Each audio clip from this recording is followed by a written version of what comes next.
අයිබන් යාළුවනේ සියලු දෙනාට සුබම සුබ දවසක් වේවා. ස්මාර්ට් ඇග්‍රි YouTube channel එකට ඔබ සියලු දෙනා අදත් ආදරෙන් සාදරෙන් පිළිගන්නවා. හරිතාගාර වගාවන් සම්බන්ධව ගොඩාක් වීඩියෝ දාලා තියෙනවා මම. සලාද පිපිඤ්ඤ වගාව, තක්කාලි වගාව, නයිමිරිස් වගාව, බෙල් පෙපර්ස් වගාව සම්බන්ධව ගොඩාක් වීඩියෝ දාලා තියෙනවා. හරිතාගාර වගාව කරනවා නම් ඔයා ඒක ගොඩාක් වටි කියලා මම හිතනවා. ගොඩාක් දැනුම ගන්න පුළුවන් විදියට මම වීඩියෝ එක දාලා තියෙනවා. මේ වගාව කොහොමද හරියටම සාර්ථකව නිවැරදිව මේ හරිතාගාරي කරන්න කියලා. ඔන්න මං ආවා නයිමිරිස් වගාව සම්බන්ධව. ලංකාවේ ගොඩක් අය නයිමිරිස් මේ වගා කරනවා. විශේෂයෙන් හරිතාගාර දැන් ලංකාවේ ගොඩාක් තැන්වල ඉදි වෙලා තියෙනවා. ප්‍රධාන වශයෙන් මේ නයිමිරිස් වගාව ගොඩක් අය වගා කරන්න මේ හරිතාගාරයේ පෙළඹිලා තියෙනවා. ගොඩක් අයට තියෙන ගැටලුව තමයි නයිමිරිස් වගාව මුල් කාලේ සාර්ථකව කරගෙන යන්න පුළුවන්. දුර මාස 3-4ක් ගියාට පස්සේ කොහොමද මේක නඩත්තු කරන්නේ කියන එක ගොඩක් අයට දැනුමක් නැහැ. ඒ වගේම ගොඩක් අයට ප්‍රායෝගික පුහුණුවක් නැහැ. මේ ප්‍රායෝගික පුහුණුව වගේම මූලික දැනුම අවශ්‍යයි හරිතාගාරය තුළ සාර්ථක වගාවකට. මම පහුගිය දවස් ටිකේ ගොඩාක් වීඩියෝ දාලා තියෙනවා. දැන් බලමු මේ අපේ නයිමිරිස් වගාවක් තියෙනවා. මේ නයිමිරිස් වගාවේ වීඩියෝ මම කලින් දාලා තියෙනවා.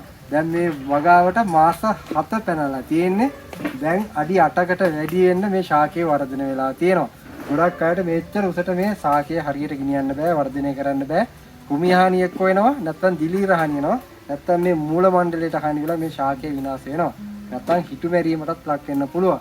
නමුත් බලන්න මේ වගාව හරියට නිවැරදිව නිරීක්ෂණය කරලා, හරියට කප්පාදුව කරලා, කලට වේලාවට ශාක පෝෂක ටික පොහොර ටික දීලා, බෙහෙත් ටික ගහලා, දිලීරනාශක කුමිනාශක ටික හරියට ගහලා මේ ශාකයේ ළමෙක් වගේ බලා ගන්නවා නම් මේ ශාකයෙන් අපිට ඵලදාව දෙනවා. ඒ වගේම හොඳින් වර්ධනය වෙනවා. බීජ රෝපණය කරලා මාස 3න් මේ අස්සන්න අපිට ගන්න පුළුවන්. මාස 3න් අපි ආරම්භ කරේ මේ වගාවේ ඵලදාව ගන්න. දැන් මාස 4ක් විතර මේ අස්සන්න ගන්නවා. මේ මාසකට අපි සැලකියුතු අස්සන්නක් අපි අරන් තිනවා. දැන් මේ බලන්න මේ ශාකයේ ප්‍රධාන අතු දෙකක් අපි මේ ආධාරක නූල් දෙකක යවලා තිනවා. එක ප්‍රධානත්වයක් මේකේ, අනිත් ප්‍රධානත්වය මේ නූලේ අපි යවලා තිනවා. මේ ප්‍රධාන අතු දෙකේ මේ වගේ පරිවාර අංකුර දැන් මේ ඇවිල්ලා තියෙනවා. මේ පරිවාර අංකුර වලින් ආපු ගෙඩි තමයි මේ තියෙන්නේ. මේවා අපිට කඩා ගන්න පුළුවන්. සාමාන්‍යයෙන් මේ මට්ටමේ අපිට කඩා ගන්න පුළුවන්. ඔයා බලන්න මේ ප්‍රභේදයේ මේ බලන්න සාමාන්‍යයෙන් හොඳම ප්‍රමාණය මේ බලන්න.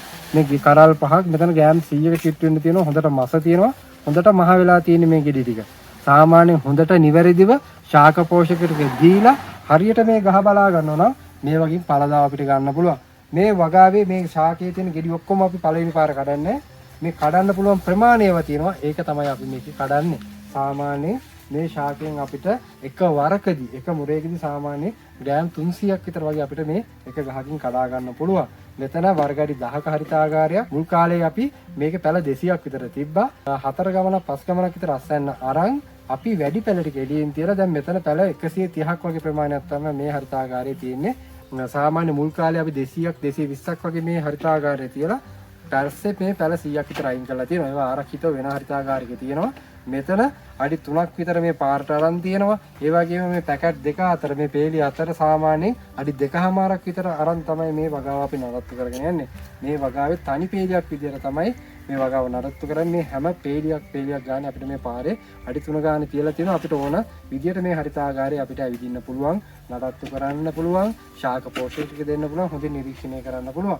නිවැරදිව ශාක පෝෂක ටික දීලා නිවැරදිව බෙහෙත් ටික ගහුවොත් අපිට පුළුවන් හොඳ අස්සන්නක් ගන්න. ස්මාර්ට් ඇග්‍රි YouTube නාලිකාව ඔයා අලුතෙන් බලන කෙනෙක් නම් අපිව subscribe කරන්න. ඒ වගේම bell icon එකත් click කරන්න. මේ වගාවන් සම්බන්ධව හරියට දැනගන්න, ඉගෙන ගන්න එන්න අපි ආ සම්බන්ධ වෙන්න කියලා ආරාධනා කරනවා.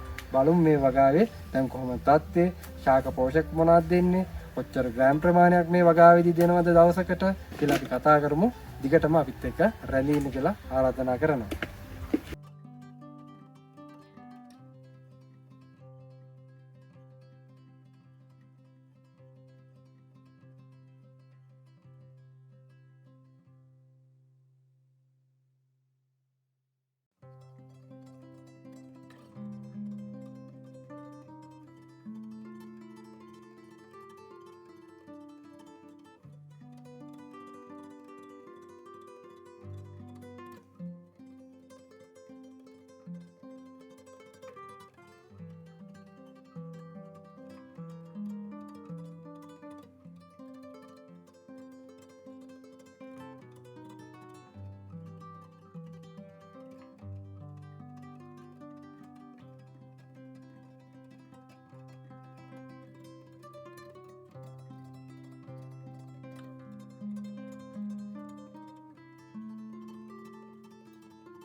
සාමාන්‍යයෙන් අපිට මේ හරියට ශාක පෝෂක දුන්නොත් ඔයාලට පුළුවන් සතියට එක ගමනකවත් මේ වගාවේ පළදාව ගන්න. මාසෙට 4 ගමනක් විතර ගන්න පුළුවන්. අපි මේ වගාවේ මාසෙට 4 ගමනක් නැත්නම් 6 ගමනක් වගේ මේ ගන්නවා. පහුගිය දවස් ටිකේ වැස්සෙන්ද ටිකක් අඩු වුණා මේ පළදාව. මොකද හිරු එළිය හරියට වැටුන්නේ නැහැ. දැන් මෙතන කිලෝ 20කට වැඩි ප්‍රමාණයක් මේ හරිතාගාරයේ මේ පැල 130න් අපි මේ කල්ලා තියෙනවා. සතියේ ගමනක් මේකෙන් කඩන්න පුළුවන්. දැන් මේ දවස්වල නයිමිරිස් හොඳ මිලක් තියෙනවා. ඔයා දන්නවා දැන් බලන්න මේ හොඳම ක්වොලිටි ඒවා තමයි මේ පොඩි ගෙඩිත් තියෙනවා. ඒවා අපි මේ කඩද්දි වැටෙන ගෙඩි සාමාන්‍යයෙන් හොඳම ප්‍රමාණයේ හොඳම අස්සන්නක් තමයි මේ තියෙන්නේ. ගුණාත්මක භාවයෙන් ඉහළ පිරිපුන් දෙයක් අපි දෙන්න ඕනේ වෙරද පොළට. ඒකෝර තමයි අපිට හොඳ වටිනාකමක් හොඳ මිලක් හම් වෙන්නේ. ඉතින් මේ වගාව හොඳට අපි නඩත්තු කරනවා. බලන්න ඔයාලට කිසිදු ආසාදනයක් මේ පත්‍රවල තියෙනවද මේ පරිවාර අංකුර මේ ඔක්කොම පත්‍ර හොඳම ගුණාත්මක භාවයෙන් තියෙන තා ඉහළ උසස්ම අන්දමින් මේ වගාව නඩත්තු වෙනවා. කිසිදු ඌනතාවයක් නැහැ, කිසිදු දිලීර හානියක් නැහැ, කිසිදු කෘමි හානියක් නැහැ. ඌනතා මොනවත් නැහැ, හොඳින් වර්ධනය වෙනවා. හොඳට මල් ගෙඩි අල්ලලා තිනවා මේ පරිවාර අංකුර. මේ ප්‍රධාන ගහට අමතරව මේ පරිවාර අංකුර. මේ වගේ මේ පරිවාර අංකුර තියෙන්නේ. මේ පේලි අපි මේ පළදාව අරන් තියෙන. එහා පැත්තේ ටිකේ අපිට තව ගන්න පුළුවන්. ඉතින් මේ ප්‍රධාන අතුවල වලට අමතරව මේ වගේ අංකුර මේ පරිවාර අංකුර වලත් මේ වගේ පළදාව ගන්න පුළුවන්. විශේෂයෙන් ඔයා මේ වගාවක් කරනවා නම් හරියට නිරීක්ෂණය කරන්න, හරියට ශාක පෝෂ්‍ය ටික දෙන්න, හොඳට කප්පාදුව යන්න. දැන් මේ කප්පාදුව මේ ප්‍රධාන වශයෙන් කරලා තියෙනවා.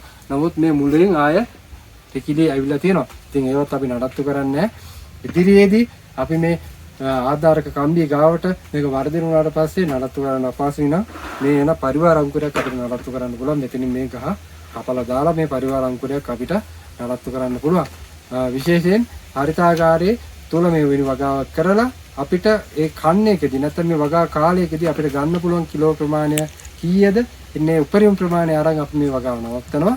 අපිට සාමාන්‍යයෙන් කිලෝ 6ක් 7කට මේ වගාවකදී එක පැලයකින් කිලෝ ප්‍රමාණයක් ගන්න පුළුවන් නම් හොඳ පළදාවක් ඒක හරිතාගාරයක් තුල වගා කරලා හොඳ පළදාවක් කිලෝ 6ක් 7ක් ගන්නවා කියන්නේ. ඉතින් ගොඩක් අයට කිලෝ එකක්වත් ගන්න බෑ. ස්මාර්ට් ඇග්‍රි YouTube channel එක ඔයා subscribe කරලා තියන්න මේ වෙන වගාවන් සම්බන්ධව හරියට දැනගන්න ඉගෙන ගන්න පුළුවන්. ඒ වගේම මේවට දාන පොහොර මොනවාද, ගහන බෙහෙත් මොනවාද කියලා ඉගෙන ගන්නත් පුළුවන්. මේවට හරියට නිවැරදි කාලයේදී මේවට හරියට ශාක පෝෂක ටික, දිරිලනාශක ටික, කුමිනාශක ටික දෙන්න. ඒකවල සාර්ථකව මේ වගාව ගෙනියන්න පුළුවන්. මේ වගාව දැන් මාස 7 පැනලා තියෙන්නේ. හොඳ පොහොර ෂෙඩියුල් එකක් ගියා අපි මේකට. දැමුත් හොඳ පොහොර ෂෙඩියුල් එකක් යනවා. සාමාන්‍යයෙන් අපි සතියට ඇල්බට් ග්‍රෑම් 3ක් වට්ටවනවා මේ වගාවට. 1.5 ගානේ දෙපාරක් සතියට කේ පොහොරක් අපි දාන සතියට ග්‍රෑම් 3ක්. ඒ දෙන්නේ 1.5 ගානේ දෙපාරකට. ඒ වගේම කැල්සියම් පොහොරක් අපි සතියට ග්‍රෑම් 3ක් ලබා දෙනවා. ඒත් ලබා දෙන්නේ 1 ග්‍රෑම් එක ගන්න සතියට 3 ගමනක්. 20 පොහොරක් අපි මේ වගාවට ලබා දෙනවා සතියට ග්‍රෑම් 3ක්. මේ වෙනි පොහොර අපි සතියකට දානවා. එවැනි ප්‍රමාණයක් අපි මේ සතියට භාවිතා කරනවා. ඒ අතම් දවස්වල අපිට පොහොර වර්ග 2ක් හෝ 3ක් මේ වගාවට අපි දාන්න තියෙනවා. සාමාන්‍යයෙන් පායනවා නම් හොඳට වතුරත් එක්ක අපිට මේ පොහොර දාන්න පුළුවන්. මේ තෙතමනය ඔයා හැම වෙලේම බලන්න. හොඳ තෙතමනයක් සහිතව මේ වගාව නඩත්තු කරන ගොඩාක් වතුර දාගන්න එපා මේ පොට් එකට. දිලීර හානිය වෙනවා. සාමාන්‍යයෙන් මේ ශාකයට අවශ්‍ය ප්‍රමාණය වතුර ටිකක් දෙන්න. සාමාන්‍යයෙන් මේ වගාවේදී දැන් පායනවා නම් අපිට දෛනිකව අපිට මිලිලීටර් 500ක් 700ක් වගේ ප්‍රමාණයක් මේ වගාවට අපිට වතුර ඇති. ඊට වැඩිය දාන්න යන්න එපා. මොකද දිලීර හානිය වෙන්න පුළුවන්. නැත්නම් මේ මූල පද්ධතියට හානිය වෙන්න පුළුවන්. දැන් මේ වගාව හොඳම තත්ත්වයේ තියෙනවා. මූල පද්ධතියට කිසිදු ආසාදනයක් නැහැ. මේ බලන්න මේ කඳ හොඳට මහ වෙලා තියෙන්නේ. හොඳට තියෙන මේ මුල් වලට කිසිදු හාදියක් නැහැ. මේ මීඩියා එකත් හොඳට දිරලා තියෙන්නේ. අපි මේ දෙවෙනි පතාවට තමයි මේ මීඩියා එකේ මේ නයිමිරිස් එක හදන්නේ. මීට කලින් අපි සලාද පිපිඤ්ඤ හදපු වගාවක් මේක. ඒ සලාද පිපිඤ්ඤ අයින් කරලා දෙවෙනි බෝ විතර තමයි නයිමිරිස් හැදුවේ. උසස් මීඩියා එකක් ඔයා භාවිතා කරන්න. ඔයාට මේ වෙන උසස් තත්ත්වයේ මීඩියා එකක් අවශ්‍ය නම් මෙන්න මේ අංකයට මැසේජ් එකක් දාන්න ඔයාට ලබා ගන්න පුළුවන්. විශේෂයෙන් හොඳ මීඩියා එකක් භාවිතා කරොත් අපිට වගාව 3-4 ගමනක් මේ හරිතාගාරේ මේ වගාව ගෙනියන්න පුළුවන්. මේ දෙවෙනි වගාවක් විදිහට මේ මීඩියා එක අපි මේ නයිමිරිස් හදලා තියෙන්නේ. පළවෙනියට සලාද පිපිඤ්ඤ හැදුවා. දැන් දෙවෙනි බෝ විදිහට නයිමිරිස් හදලා තියෙනවා. හොඳින් දිරලා තියෙන්නේ. මේකට කොහොබත් කැට කොම්පෝස් කරදහය දාලා තියෙනවා. දැන් කොහොබත් කැට නෑ මේකේ ඔක්කොම දිරලා කළු පසක් තමයි තියෙන්නේ. හොඳින් වර්ධනය වෙලා තියෙනවා. මූල පද්ධතියට කිසිදු හානියක් නැහැ. හොඳින් මේ කඳ තියෙනවා. මේ කඳට දිලීර ආසාදන මොනවත් නැහැ. හොඳින් මේ ශාකයේ වර්ධනය වෙලා තියෙනවා. ඔයාලට පේනවා පැහැදිලිව මේ පිරිපුන් විදියට මේ වගාව රත් වෙලා තියෙන මේ ශාකයේ හොඳම මට්ටමින් තියෙනවා. ඉතින් මේ වෙනි වගාවක් ඔයාලට ගෙනියන්න ඕන නම් හරියට නිවැරදිව පොහොර ටික දෙන්න ඕනි. නිවැරදිව මේ ශාකයේ බලන්න ඕනි. ගුණතා බලබලා ශාක පෝෂක ටික දෙන්න හොඳට නඩත්තු කරන්න. ඉතින් මේ විදියට නඩත්තු කරලා ඔයාට හොඳ වටිනාකමක් ගන්න පුළුවන්. ඔයාට අමාරු නම් මේ වැඩේ කරන්න ඔයාගේ හරිතාගාර පද්ධතියට ඇවිල්ලා මම උපදෙස් ලබා දෙන්න කොහොමද කරන්න කියලා. ඔයාට අවශ්‍ය නම් මෙන්න මේ අංකයට මැසේජ් එකක් දාන්න. කොහොමද මේ වගාවක් හරියට කරන්න කියලා ඉගෙන ගන්නත් පුළුවන්.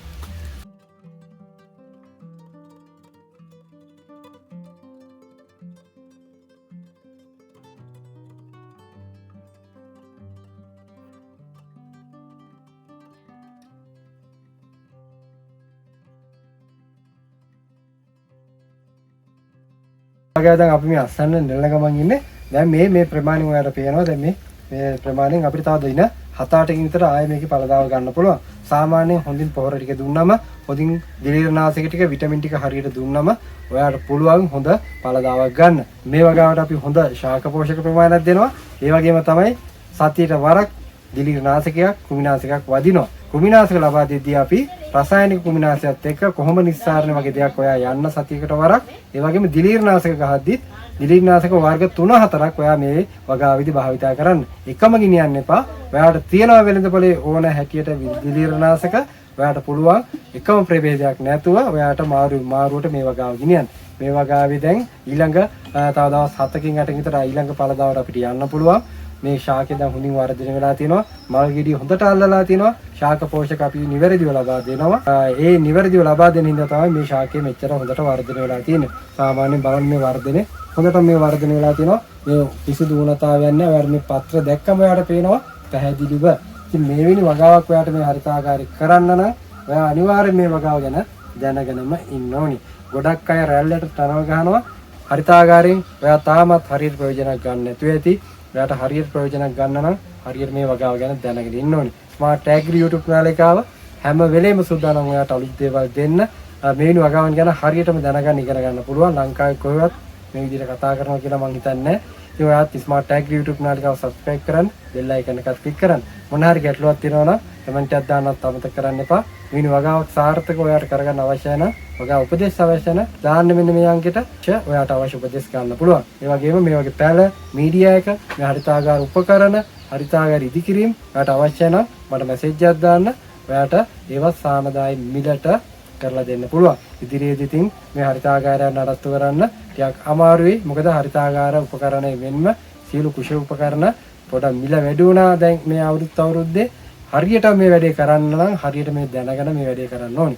ඔයාට හරියටම හරි දේ දැනගන්න පුළුවන් ස්මාර්ට් ඇග්‍රි YouTube නාලිකාව වරා අපිව subscribe කරලා තියන්න. ඉතින් යාළුවනේ ආයෙත් දවසක නම් හමුවෙමු. වෙනි වගාවකින්ම මොන හරි ගැටලුවක් තියෙනම් කමෙන්ට් එකක් දාන්නත් අමතක කරන්න එපා. ඒ වගේම ස්මාර්ට් ඇග්‍රි YouTube නාලිකාව subscribe කරන්නත් අමතක කරන්න එපා. ඔයාලා යාළුවන්ටත් මේ වීඩියෝ එක බලන්න share කරන්න කියලා ආරාධනා කරනවා. ආයෙත් දවසක හමුවෙමු.